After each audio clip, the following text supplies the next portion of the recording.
Welcome to Carmelita's Corner with your host, Carmelita Pittman, an award-winning talk show host. This program is dedicated to her mother and the Rose Breast Cancer Society. Why wait? Why hesitate? Why procrastinate with your faith? With Mitchy Mojo. Mitchy Mojo. Mitchy Mojo. Mitchy Mojo. Mitchy Mojo. Mitchy Mojo. Welcome. Are you ready to start the show? Give Daddy a kiss, okay? I love you. Okay.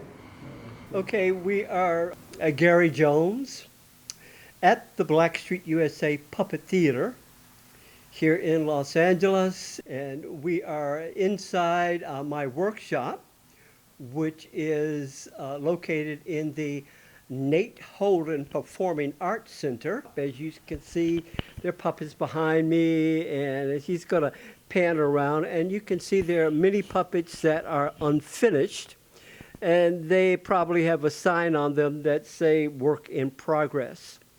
The camera may also be focusing on some of my sculpture, which are resin or bronze sculpture, all on the focus of dance, which is very much a part of what we do at the Blackstreet USA Puppet Theater. It's all about movement, abstract movement, dance, ballerinas that can do things that a real live ballerina would never even dream of being able to do.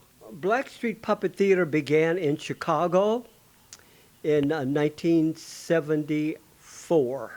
For 10 years there in Chicago, I trained over almost 25 different people to work at the Blackstreet USA Puppet Theater. Those people believed in what I was doing, and like many theater professionals, they will work in the theater regardless of what the pay is. In 1966, I joined the staff of the Kungsholm Miniature Grand Opera in Chicago as a replica of the Swedish National Opera House.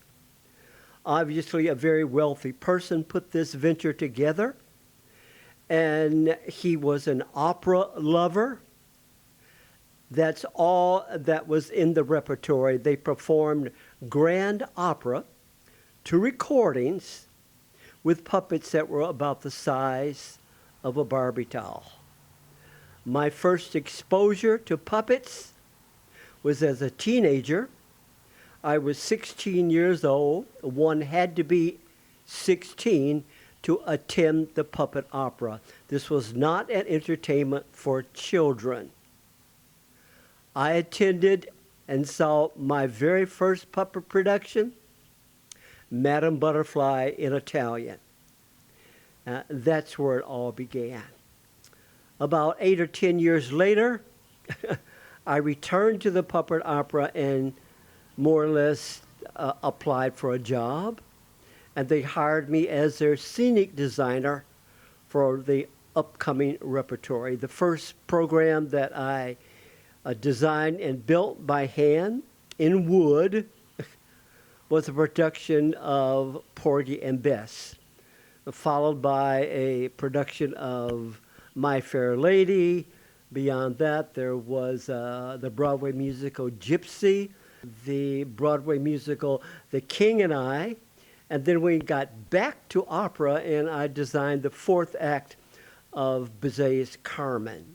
I stayed there at the Puppet Theater for 3 years, and then I left there to begin what you see around me now, which is the Blackstreet USA Puppet Theater. Is not so much the dance, not so much the stories that I write, as it is the puppets themselves and how they look.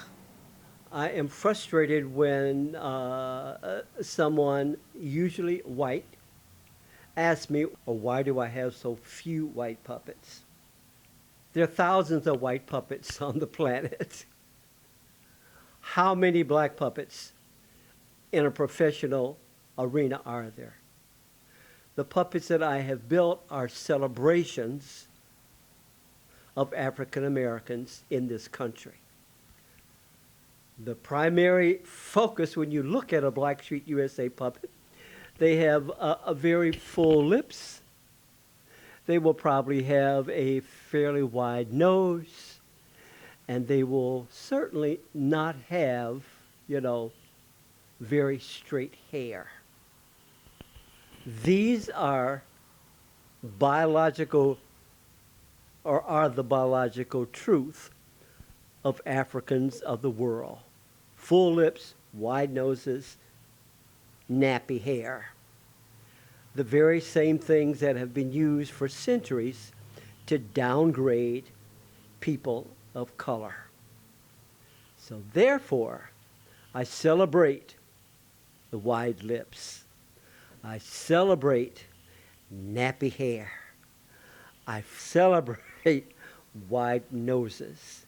And still, I will get questions about this aspect of the puppets. Sadly, an adult black person may say, "Why do you make them so ugly, Gary?" Which to me just indicates that they have imbibed the lie that full lips, a wide nose, or kinky hair are ugly. Of course, that's what has been taught, especially in America over the centuries. I continue on that path because even today, I will get those questions. Sadly, I will get that question from children who look exactly like the puppets and think the puppets are ugly. And I ask them, I say, "Well, who told you that if you had full lips you were ugly? Oh, who told you that if you had kinky hair you were ugly? Who told you that?" Of course, they don't have an answer because that's what they have just absorbed in American society, in society across the world. So this is not just any old puppet theater the way most people would envision or their concept of a puppet theater. It's rather political, to say the least. The reactions of people when they first meet the puppets, as they come with an idea in their head of what they're going to see and what I present to them completely. It's not unusual for someone to bring someone to a performance, and obviously the person did not want to come. Their attitude is like, "I'm not a child. I don't want to see a puppet show." And after it's over, they're literally shaking my hand, breaking my hand, saying, "I had no idea it was going to be like this. I thought," I'd say, "Okay, I've heard this again and again and again." This is a very hard thing to convince people until they see it. Once they see it, then they have an idea that it wasn't anywhere near what they expected. Happens over and over and over. I consider that what I do is appropriate for a child no younger than 8 or 9 years old. Kids under 8 are not going to really get what's going on. And if they are much younger than that, say if they are the ages which most people associate with puppets, which is 5 or 6, those 5 or 6 years old will end up in tears because the puppets are too realistic. They are not what one would see on Sesame Street or other, quote, television puppet shows.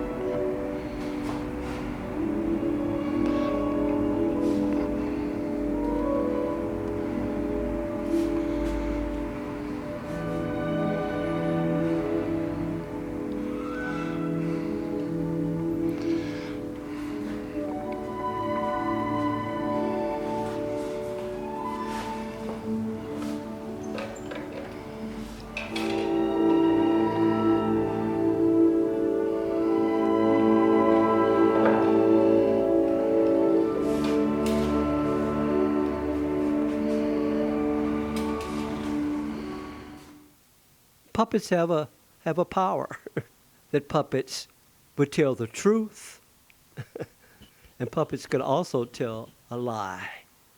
There you go. Enough. Thank you.